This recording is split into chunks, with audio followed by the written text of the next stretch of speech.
हिंदी मुहावरा हाथ तंग होना।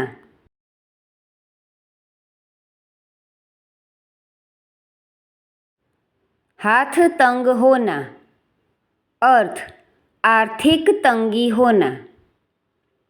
वाक्य इस महीने मेरी तनख्वाह देर से आई, हाथ तंग है।